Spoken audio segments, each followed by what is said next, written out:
اعوذ باللہ من الشیطان الرجیم بسم اللہ الرحمن الرحیم وَإِذَا حَضَرَ الْقِسْمَةَ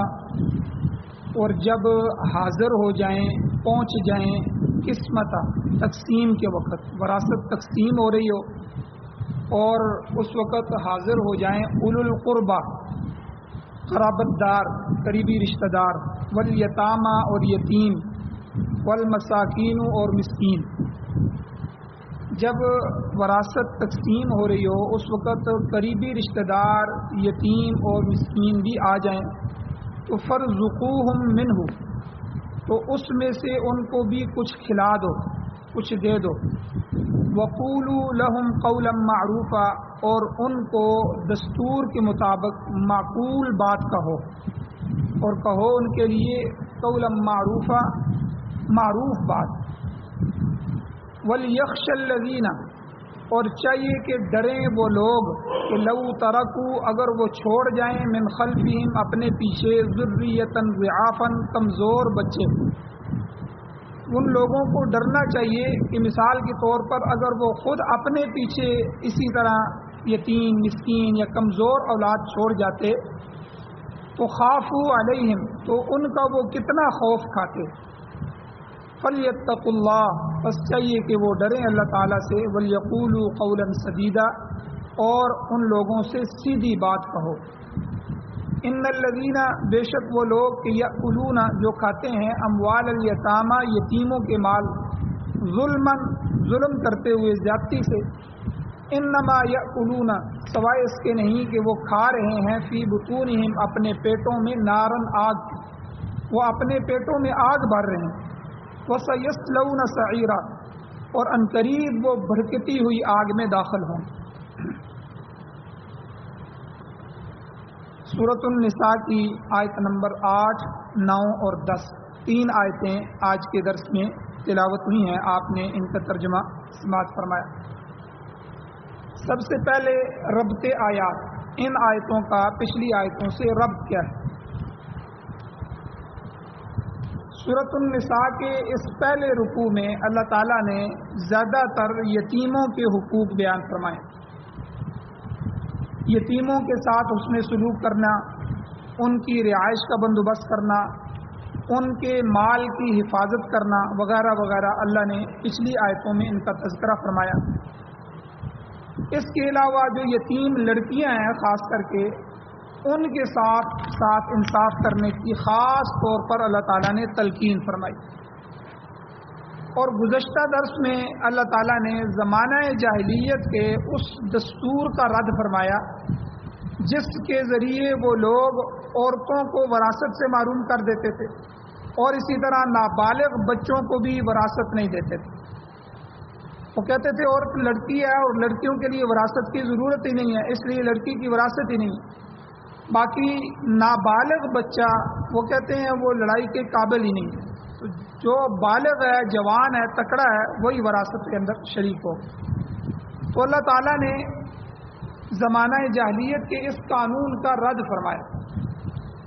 اور پھر ساتھ ہی پچھلی آیت میں اللہ نے اسلام کے قانون وراثت کا اجمالی تذکرہ فرمایا اور تفصیلی تذکرہ اگلے درس سے شروع ہو رہا ہے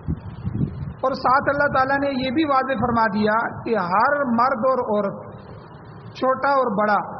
جوان اور بوڑھا اس کے لیے وراثت میں اللہ نے حصہ رکھا ہے اور وہ حصہ نصیبا مفروضہ مقرر کر دیا گیا اللہ نے وہ حصے مقرر کر دیے کس کو کتنا ملنا ہے کس کو کتنا ملنا ہے بیٹے کے لیے کتنا ہے بیٹیوں کے لیے کتنا ہے بیوہ کے لیے کتنا ہے والد والدہ اگر زندہ ہے تو ان کے لیے کتنا ہے تو یہ اللہ کی طرف سے مقرر کر دیے گئے اب کسی شخص کی موت کے وقت اس کے جو قرابت دار ہوں گے وہ اپنا حصہ حاصل کرنے کے حقدار ہوں گے اس کے علاوہ اللہ تعالیٰ نے یہ بھی فرمایا کہ وراثت کی ہر چیز تقسیم ہونی چاہیے اور اگر ایک سوئی بھی آدمی چھوڑ کے جائے تو وہ سوئی بھی سارے وارثوں میں برابر تقسیم ہے اور اس کا پیچھے طریقہ بتا دیا کہ جو چیز تقسیم نہیں ہو سکتی وہ کسی ایک کے حق میں ڈال دی جائے اس کی قیمت لگا دی جائے تو لیکن تقسیم سب وارثوں کے حق میں اور ہر آدمی اپنا حصہ حقدار، اپنا حق لینے کا جو ہے وہ حقدار ہوگا، اس کا حق ضائع نہیں ہونا چاہیے۔ اسی طرح اگر میت نے کسی سے قرضہ لینا ہے تو جب قرضہ وصول ہو جائے تو اس کے بعد وہ بھی حصہ رصدی کے مطابق تقسیم ہوگا، جتنے حصے آتے ہیں اس کے مطابق وہ قرضہ بھی سب وارثوں میں تقسیم ہوگا۔ اللہ تعالیٰ نے فرمایا کہ یہ اس کا مقرر کردہ قانون وراثت۔ یہ تو پچھلی آیات کا خلاصہ ہو گیا۔ اب آج کے درس میں اللہ تعالیٰ نے کئی احکام بیان فرمائے، ان میں سے پہلا حکم غیر وارث اقربا۔ ایک تو ہمارے وہ رشتہ دار ہیں جو وارث ہیں، بیٹے کو حصہ مل رہا ہے، بیٹی کو مل رہا ہے، یہ تو وارث ہیں۔ جو غیر اقربا یعنی اقربا غیر وارث، وہ قریبی رشتہ دار جو وارث نہیں ہیں، یعنی ان کو حصہ شریعت کے مطابق نہیں مل رہا، لیکن ماموں ہے، بانجا ہے، ٹھیک ہے، یہ بھی آخر رشتہ دار ہیں، اور اسی طرح اور کئی رشتہ دار ہیں۔ تو اور اسی طرح دیگر غربا اور مساکین، یتیم، اللہ نے ان سے بھی حسن سلوک کا حکم دیا۔ اللہ نے فرمایا کہ تقسیم وراثت کے وقت اگر یہ موجود ہوں تو پھر کیا کرنا ہے؟ اللہ نے فرمایا وَإِذَا حَضَرَ الْقِسْمَةَ، جب حاضر ہو جائیں تقسیم کے وقت، اولو القربا کے قرابت دار وہ آ جائیں، یعنی وہ عزیز و اقارب جو شرعاً اس وراثت کے حقدار نہیں ہیں، شریعت میں جو اللہ نے وراثت کے حصے رکھے ہیں ان میں حصہ نہیں ہے ان کا، وہ آ جائیں۔ اور اسی طرح والیتامى والمساکین، یا کوئی دیگر یتیم اور مسکین وغیرہ جمع ہو جائیں، جیسا کہ اکثر ایسے مواقع پر تقسیم ہو جاتے ہیں، بھائی چلو جی فلاں کی زمینیں تقسیم ہو رہی ہیں، فلاں کا مال تقسیم ہو رہا ہے، تو یتیم بھی پہنچ جاتے ہیں۔ ہمارے ہاں ایسے موقعوں پر جیسے شادی کے موقع ہے تو شادی کے موقع پر کچھ ہر آدمی کی غیرت ہوتی ہے، وہ آدمی اس موقع پر ولیمے کے موقع پر نہیں آتا، لیکن کچھ غربا خود بخود بھی آ جاتے ہیں، کچھ یتیم اور مسکین بھی آ جاتے ہیں۔ اور اسی طرح کوئی چیز بھی تقسیم ہو رہی ہو، گندم جو ہے، گندم کے موقع پر بھی بہت سے آپ کی مشین کے پاس ارد گرد جو ہے بہت سے آ جاتے ہیں۔ اسی طرح ہمارے ہاں جو اکثر زمیندار لوگ ہیں، سبزیاں کاٹ رہے ہوتے ہیں، ٹھیک ہے، آلو کی فصل ہے، دوسری فصل ہے، بہت سے غریب یتیم بھی آ جاتے ہیں، ہمیں بھی کچھ دیں۔ تو ایسا ہی اللہ نے یہاں بھی فرمایا کہ جب آپ اپنی وراثت تقسیم کر رہے ہیں، اندازے لگا رہے ہیں، ان کے حصوں کو الگ الگ کر رہے ہیں، تو آپ کے وہ رشتہ دار آ جاتے ہیں جن کا حصہ نہیں ہے، شرعی حصہ نہیں ہے، یا کوئی یتیم آ جاتے ہیں یا مسکین آ جاتے ہیں۔ اگر یہ ایسے لوگ ایسے موقع پر جمع ہو جائیں تو اللہ تعالیٰ نے فرمایا فَارْزُقُوهُم مِّنْهُ، تو اس میں سے یعنی وراثت کے مال میں سے ایسے حاضر آمدہ حاضر ہونے والے لوگوں کو بھی کچھ کھلا پلا دو، کچھ ان کو بھی دے دو۔ اب یہ حکم کیسا ہے؟ یہ حکم فرض ہے، واجب ہے، یا مستحب ہے، یا پہلے تھا اب نہیں ہے؟ اس کا کیا حکم ہے؟ اس کے اندر تھوڑی سی تفصیل ہے۔ مفسرین اکرام جنہوں نے اس آیت کی تفسیر کی ہے وہ دو طرف گئے، دو گروہ ہیں مفسرین کے۔ پہلے مفسرین فرماتے ہیں کہ یہ حکم مشترک مال میں سے کھلانے پلانے کا ہے، تو اس لیے مشترک مال میں سے کھلانا پلانا نہیں ہے، تو یہ حکم مشترک مال کے لیے نہیں، بلکہ یہ خطاب ان بالغ اور حاضر وارثوں کے لیے ہے جو وراثت کا مال حاصل کریں، اپنا حصہ وصول کر لیں، وصول کرنے کے بعد ان کے لیے حکم یہ ہے کہ وہ اپنے حصے میں سے غیر وارث اقربا یا غریب غربا کو بھی کچھ دے دیں۔ یہ حکم نابالغ وارثوں کے لیے بھی نہیں، کیونکہ جو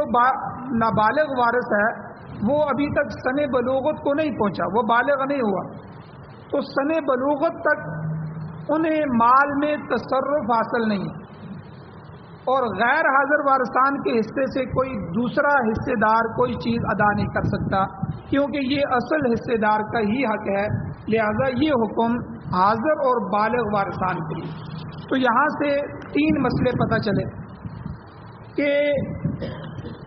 جب آدمی حاضر ہو جائے، ایک مسئلہ تو یہ ہے کہ مشترک مال، جو ہی آدمی فوت ہوتا ہے وہ جو مال اس کا بچ جاتا ہے وہ مال مشترک ہوتا ہے، ابھی وارثوں کو تو نہیں ملا، 2 دن بعد 3 دن بعد وہ تقسیم کریں گے، تو یہ 3 دن 2 دن جو ہے یہ مال مشترک ہے، یہ جب تک وارثوں کو قبضے میں نہ دے دیا جائے، وارثوں کے حوالے نہ کر دیا جائے، اس وقت تک یہ مال مشترک رہے گا، یعنی سب میں مشترک ہی ہے۔ اب اس میں سے کسی ایک وارث کو اجازت نہیں ہے کہ اٹھا کے وہ کسی کو دے دے، کیونکہ یہ مال مشترک ہے۔ اور اسی طرح دوسرا حاضر وارث ہونا ضروری ہے۔ ایک وارث دبئی میں ہے یا کراچی میں ہے، انہوں نے مہینے بعد آنا ہے یا 2 مہینے بعد آنا ہے، آپ وہ ابھی پہنچے ہی نہیں ہیں، ان کے مال میں سے پہلے ہی جو ہے وہ آپ لوگوں کو دینا شروع کر دیں، یا مال مشترک ہے ابھی تک ان کو تقسیم ہی نہیں ملا، ان کا حصہ ان کے حوالے ہی نہیں ہوا، تو ایسا بھی نہیں کرنا۔ اسی طرح تیسری بات یہ پتہ چلی کہ جو وارث بالغ ہیں وہی اپنے حصے میں سے جب ان کا حصہ مل جائے وہ ان غریب غربا کو یا اقربا کو دے سکتے ہیں۔ نابالغ ابھی 7 سال کا بچہ ہے، 8 سال کا بچہ ہے، ابھی بالغ ہونے میں اس کے 7-8 سال رہتے ہیں، شریعت نے ان کو ہی مال خرچ کرنے کا تصرف نہیں دیا کہ یہ مال جو یتیم نابالغ بچوں کا ہے جب تک یہ بالغ نہ ہو جائیں ان کے حوالے نہ کیا جائے۔ نابالغ بچہ تو ویسے ہی مال کو اڑا دے گا، وہ تو مال کو ضائع کر دے گا، وہ زمینیں بیچ دے گا، اور جو بھی آئے گا لوٹ کسوٹ کے اس کی زمینیں آدھی قیمتوں پر اس سے بھی کم قیمتوں میں لے کے چلا جائے گا، لوگ اس کا نقصان کر دیں گے۔ اس لیے جو ولی ہے وہ اس کے مال کو قبضہ کر لے، ولی دادا ہو یا اس کا بڑا بھائی ہو یا چچا ہو یا جو بھی ہیں وہ ان کے ولی جو بن رہے ہیں وہ ان کے جو مال ہیں ان کو قابو میں کر لیں، اور جب وہ بالغ ہوں تو وہ سارا مال ان کے حوالے کر دیں۔ تو یہ نابالغ کی وراثت میں سے بھی آپ یہ مال مشترک ہے اس میں سے تقسیم نہیں کر سکتے، یہ تو مفسرین کا ایک گروہ کہتا ہے۔ بعض دوسرے مفسرین فرماتے ہیں کہ یہ جو حکم شریعت کا ہے، یہ جو آیت ہے، یہ حکم ابتدا میں تھا، اور یہ اس وقت تھا جب تک وراثت کے تفصیلی احکام نازل نہیں ہوئے تھے۔ شروع میں جس طرح نماز ابھی تفصیلی مکمل نہیں ہوئی تھی، نماز بن رہی تھی، روزے کے احکامات چل رہے تھے، اسی طرح شراب چل رہی تھی، بعد میں شراب حرام ہوئی، سود کے احکام کچھ نہ کچھ چل رہے تھے، بعد میں اللہ نے سارے سود کو، تو اسی طرح ابتداءً وراثت کے تفصیلی احکام بھی نہیں تھے، اسی طرح جو ہے وہ حصوں میں بنا بنا کے تقسیم کر لیے جاتے تھے۔ تو دوسرے گروہ جو ہیں مفسرین کے وہ فرماتے ہیں کہ یہ حکم بھی اسی وقت تھا کہ بھئی جب آپ کا وراثت کے حصے شریعت نے نہیں مقرر فرمائے، آپ اپنے وارث جو ہے آپس میں تقسیم کر رہے ہیں، تو آپ کے کچھ عزیز و اقارب بھی آ جاتے ہیں جن کے حصے نہیں بنتے، یا یتیم مسکین بھی آ جاتے ہیں، تو یہ حکم آپ کے لیے ہے کہ آپ ان کو بھی کچھ نہ کچھ دے دیں۔ تو پھر بعد میں جب احکام نازل ہو گئے، وراثت کے تفصیلی حکم نازل ہو گئے، اللہ نے ہر ایک کا حصہ مقرر کر دیا، تو اس وقت یہ حکم منسوخ ہو گیا، اب یہ حکم نہیں ہے۔ تاہم تیسرا گروہ مفسرین کے امام بیضاوی رحمۃ اللہ علیہ اور بعض دیگر مفسرین فرماتے ہیں کہ حضرت عبداللہ ابن عباس رضی اللہ تعالیٰ عنہ کی روایت موجود ہے، حدیث موجود ہے، اس کی روح سے یہ حکم اب بھی باقی ہے، لیکن بطور استحباب ہے، مستحب یہ اب بھی موجود ہے، اگرچہ فرض واجب نہیں ہے کہ وہ باقی جو عزیز و اقارب ہیں جن کو حصہ شریعت نے نہیں دیا وہ آ رہے ہیں تو آپ نے دینا ہی دینا ہے، آپ نہیں بھی دے سکتے، یتیم مسکین آ رہے ہیں آپ نہیں دے سکتے،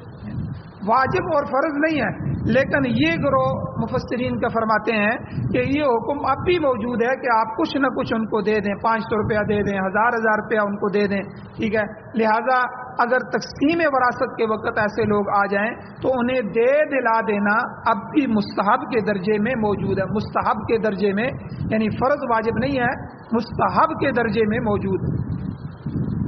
اگر آپ نے نہیں دینا یا تھوڑا دینا ہے تو آگے اللہ نے دوسری بات بھی فرما دی، وَقُولُوا لَهُمْ قَوْلًا مَّعْرُوفًا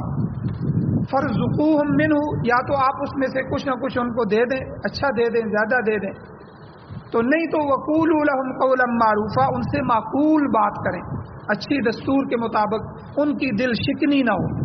یتیم آپ کے دروازے پہ آئے، مسکین آپ کے دروازے پہ آئے، فقیر آپ کے دروازے پہ آئے، اللہ کے دروازے پہ کوئی مانگنے والا چلا جائے تو اللہ اس کو واپس نہیں لوٹاتا۔ اسی طرح آپ کے دروازے پہ آپ کو اللہ نے یتیم نہیں بنایا، آپ کو اللہ نے مسکین نہیں بنایا، آپ کو اللہ نے بہت سا وافر مال عطا فرمایا, خوشیاں عطا فرمائی. اب جو آپ کے دروازے پہ آ رہا ہے تو ظاہر بات ہے وہ کتنی قسم پرسی کی حالت میں آئے گا, کتنی تکلیف کی حالت میں آئے گا. اس لیے آپ اس کو کچھ نہ کچھ دے دیں. اگر نہیں دے سکتے تو اللہ نے فرمایا تو بری بات نہ کریں, معقول بات ان سے کریں, ان کی دل شکنی نہ ہو, ایسا نہ ہو کہ دل ٹوٹ جائے. تو مقصد کیا ہے اللہ کا کہ کچھ تھوڑا بہت دے کر انہیں نرمی سے بات سمجھا دیں کہ بھائی اس میں دوسروں کا بھی حق ہے. اس لیے ہم زیادہ تو نہیں دے سکتے, جو ہم خدمت کر سکتے ہیں اس کو تم خوش دلی سے قبول کر لو. تو اس قسم کے امیدواروں کے ساتھ سخت کلامی سے پیش آنا یہ ہرگز درست نہیں ہے. وہ اگرچہ وراثت میں حصے دار نہیں ہے مگر امداد کے مستحق تو ہیں. اللہ نے تمہیں کچھ مال دے دیا ہے اور بغیر محنت کے دے دیا ہے, تمہیں وراثت مل رہی ہے اپنے والد کی طرف سے یا دادے کی طرف سے, تو تم نے تو کوئی محنت نہیں کی, بغیر محنت کے اللہ نے تمہیں دے دیا. تو اس میں سے غریب مسکین کی مدد بھی کر دو تاکہ اللہ تم سے راضی ہو جائے. تو سمجھ یہ آئی کہ اس میں اللہ نے یہ بتا دیا کہ بطور مستحب اب بھی یہ حکم باقی ہے کہ کوئی غریب مسکین وراثت کی تقسیم کے وقت تمہارے دروازے پہ آ جائیں تو کچھ نہ کچھ ان کو دے دو اور ان سے نرمی کے ساتھ بات کر کے ان کو سمجھا دو. اب یہاں مشترک مال کے بہت سے مسائل ہیں, ان کو سمجھنا بہت ضروری ہے. آج کل ہمارے معاشرے میں سب سے بڑی کمزوری مشترک مال کو خرچ کرنے میں. فقہائے کرام نے مشترک مال کے بہت سے مسائل بیان فرمائے. جس مال کے کئی حصے دار ہوں وہ مال تمام حصے داروں کی رضامندی کے بغیر خرچ نہیں کیا جا سکتا. کسی حصے دار کی غیر حاضری میں کسی دوسرے کو حق نہیں پہنچتا کہ وہ مال کی ادنا سے ادنا مقدار بھی تصرف کر سکے, خرچ کر سکے. اسی لیے فقہا فرماتے ہیں کہ مشترک مال میں سے صدقہ خیرات بھی نہیں کیا جا سکتا. جیسے کہ میں نے ابھی بتایا ہے مشترک مال کسے کہتے ہیں کہ ابھی تک وراثت والد فوت ہو گئے, ابھی تک سارے بھائی نہیں پہنچے, ساری بہنیں نہیں پہنچی, ابھی تک جو ہے اس کے پورے حصے جن جن کے بنتے ہیں وہ سارے نہیں پہنچے. کوئی کراچی ہے, کوئی لاہور ہے, کوئی جو ہے کسی کے آنے میں دیر ہے, کوئی پہنچ آئے ہیں. تو یہ ابھی تک مال مشترک ہے, یہ ابھی تک ان کے ہاتھوں میں نہیں پہنچا ان کے حصوں کے حساب سے.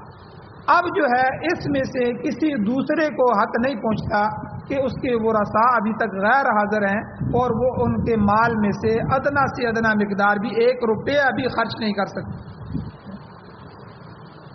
جیسے فقہا فرماتے ہیں کہ چھوٹے بچے جنہیں اپنے مال پر ابھی تصرف حاصل نہیں ہوا, نابالغ ہیں, ان کے مال کو کسی کے حوالے کر دینا, چاہے صدقہ کریں چاہے خیرات کریں, یہ جائز نہیں. کیونکہ جس طرح یتیم کا مال خود کھانا حرام ہے, اسی طرح یتیم کا مال کسی دوسرے کو کھلانا بھی حرام ہے. لہذا صدقہ خیرات پھر کیسے ہو سکتا ہے, صدقہ خیرات بھی نہیں ہوتا. اسی طرح دوسرے نمبر پر ہمارے معاشرے میں جو بری رسمیں ہیں فوتگی کے موقع پہ, آپ دیکھیں اس میں فل ہے, فل کر رہے ہیں جی, ہم جمعرات کر رہے ہیں جی, 40واں کر رہے ہیں. یہ جتنی بھی رسمیں ہیں جو مرنے والے کے مشترکہ مال سے ادا کی جاتی ہیں یہ بالکل جائز نہیں ہے. یاد رکھیں یہ بھی ایک قسم کے ایصال ثواب کے لیے ہی سمجھ کے کی جاتی ہیں, صدقہ خیرات سمجھ کے کی جاتی ہیں. تو یاد رکھیں جب تک وارثوں میں تقسیم نہیں ہوگا اس وقت تک جو ہے کسی طرح کا کوئی صدقہ خیرات, ہاں آپ کے حصے کا مال آپ کو مل گیا ہے تو آپ اپنے والد کے لیے مسجد میں دے سکتے ہیں, مدرسہ تعمیر کروا سکتے ہیں, کوئی بھی نیک کام کر سکتے ہیں, یتیموں بیواؤں مساکین کو فقراء کو دے سکتے ہیں. لیکن کیا کہتے ہیں جی, والد صاحب کے بینک میں پیسے پڑے ہوئے ہیں, 20 لاکھ ہے, 25 لاکھ ہے, پہلے ہم جو ہے یہ کریں گے جی, جمراتیں کریں گے, 40واں کریں گے, اس کے بعد دیکھیں گے مال بچ گیا تو ہم تقسیم کریں گے. ایسا نہیں ہے, شریعت نے ایسا اجازت نہیں ہے. شریعت کہتی ہے پہلے تقسیم کرو, یہ حصہ اب جو ہے ایسی جگہ پہ اب ایصال ثواب میں نہیں لگ سکتا, اب جو ہے اس چیز میں نہیں لگ سکتا, کیونکہ اب مرنے کے ساتھ ہی یہ سارا کا سارا وارثوں کا حق ہو گیا. اب یہ جب تک وارث پہنچتے نہیں ہیں تب تک یہ مال مشترک, آپ بالکل یہ جائز نہیں ہے کہ یتیموں کو دیں, مسکینوں کو دیں. اور اسی طرح کسی شخص کو یہ حق بھی نہیں پہنچتا کہ تمام حقداران کی اجازت کے بغیر اس میں سے خرچ کرے، چاہے وہ ایصال ثواب کے لیے کیوں نہ ہو۔ البتہ بالغ وارثان جب ان کو اپنا حصہ مل جائے وہ اپنے مال میں سے صدقہ خیرات کرنا چاہیں تو کر سکتے ہیں، یہ درست ہے۔ آپ کو آپ کا حصہ مل گیا ہے، اب اپنے والد کے لیے ایصال ثواب کر سکتے ہیں۔ مفسرین کرام یہاں تک فرماتے ہیں کہ میت کا کفن دفن تو اس کے ترکے میں سے ہو سکتا ہے، جو آدمی فوت ہو رہا ہے اگر کوئی اس کا کفن دفن کرنے والا نہیں ہے تو اس کے چھوڑے ہوئے مال میں سے آپ جو ہے اس کا کفن دفن کر سکتے ہیں، لیکن اس میں بھی اب یہ چارپائی ہوتی ہے، میت کی چارپائی کے اوپر ڈالے جانے والی چادر یہ اس کے مال میں سے نہیں خریدی جا سکتی، کیونکہ یہ کفن کا حصہ نہیں ہے۔ کفن کے جتنے کپڑے ہیں، 3 کپڑے ہیں مرد کے، 5 کپڑے ہیں عورت کے، تو جتنے کپڑے کفن کے ہوتے ہیں اتنے کپڑے جو ہیں وہ آپ خرید سکتے ہیں۔ اس سے زائد کپڑا جو ہے کوئی کہے جی ہم نئی چادر بھی خریدیں گے اسی میں سے، یہ بھی آپ نہیں خرید سکتے۔ اور اسی طرح بعض اوقات میت کو غسل دینے کے لیے نئے برتن خریدے جاتے ہیں کہ نئے برتن لائے جائیں جی، تو ترکے کے مال میں سے اس میں بھی خرچ نہیں کیا جا سکتا، کیونکہ ترکے کا مال تمام وارثوں میں مشترک مال ہوتا ہے۔ پہلی بات تو یہ ہے کہ نئے برتن خریدنے ہی نہیں چاہیے، پرانے برتنوں میں سے آپ کے گھر میں ٹب پڑے ہوئے ہیں، پرانے برتن ہیں، بالٹیاں پڑی ہوئی ہیں، اس میں سے ان برتنوں میں سے غسل دیا جا سکتا ہے۔ اور اگر ضرور خریدنا ہے تو پھر صورت یہی ہے کہ کوئی وارث جس کو حصہ مل چکا ہے یا جس کا حصہ بنتا ہے وہ اپنے ذاتی مال میں سے خریدے، مشترک مال استعمال نہیں کیا جا سکتا۔ اسی طرح میت کے جسم پر جو کپڑے ہیں ان کا بھی یہی حکم ہے، کسی کو اختیار نہیں ہے کہ وہ ان کپڑوں کو از خود صدقہ کرے کہ ہمارے والد صاحب کے کپڑے اترے ہوئے ہیں چلو جی ان کو صدقہ کر دو۔ سارے وارثوں سے پوچھو، کیونکہ اب والد کے ہاتھ سے اتری ہوئی گھڑی، والد کے جیب سے نکلا ہوا موبائل، والد کے کپڑے، ہر چیز جو ہے یہ سب وارثوں کی برابر حصے دار ہے، چاہے وہ کم سے کم قیمت کے کیوں نہ ہو۔ از خود کسی کو، کسی ایک وارث کو بھی، یہ بھی مال مشترک میں آتے ہیں، کسی کو اجازت نہیں ہے کہ وہ بغیر دوسرے وارثوں کے پوچھے ہوئے خود بخود ان کپڑوں کو بھی صدقہ کر دے، کیونکہ وہ ترکے میں آتے ہیں اور مال مشترک کا حصہ ہیں۔ اسی طرح یہاں تک دیکھیں کہ جنازے میں ہم امام کے نیچے بچھانے کے لیے 1.25 گز جو ہے وہ جائے نماز بناتے ہیں، 1.25 گز کہتے ہیں گز یا 1.25 گز کہ امام اس پہ کھڑا ہوگا، تو جو ہے اس کو بھی بنانا ٹھیک ہے۔ بعد میں کیا کیا جاتا ہے، اس 1.25 گز کپڑے کو یا تو صدقہ کر دیا جاتا ہے یا امام کو دے دیا جاتا ہے۔ یہ کپڑا بھی کفن سے زائد ہے، میت کے مال میں سے نہیں خریدا جا سکتا کیونکہ یہ مال مشترک کے حکم ہے۔ تو اس لیے یاد رکھیں یہ بڑے سخت احکام ہیں، تو آدمی جس مال کا مالک ہے اپنے مالک شدہ مال میں اپنی ملکیت میں تصرف کر سکتا ہے، دوسرے کسی وارث کے مال میں تصرف نہیں کر سکتا۔ تو یہاں اللہ تعالیٰ نے گویا کہ یہ حکم بیان فرمایا، مال مشترک کے احکام بھی اللہ تعالیٰ نے بیان فرمائے۔ اور اسی طرح کچھ مسائل اور بھی ہیں کہ یتیم بچوں کے ساتھ جو اسلام نے خیر فرمائی ہے، اور اسی طرح معیار تقوی کیا ہے، انشاءاللہ کل کے درس میں ان کو بھی بیان کیا جائے گا۔ اللہ تعالیٰ سے دعا ہے اللہ ہمیں عمل کی توفیق عطا فرمائے۔ آمین۔ الحمدللہ رب العالمین والعاقبۃ للمتقین والصلاۃ والسلام علی رسولہ النبی الامی الکریم۔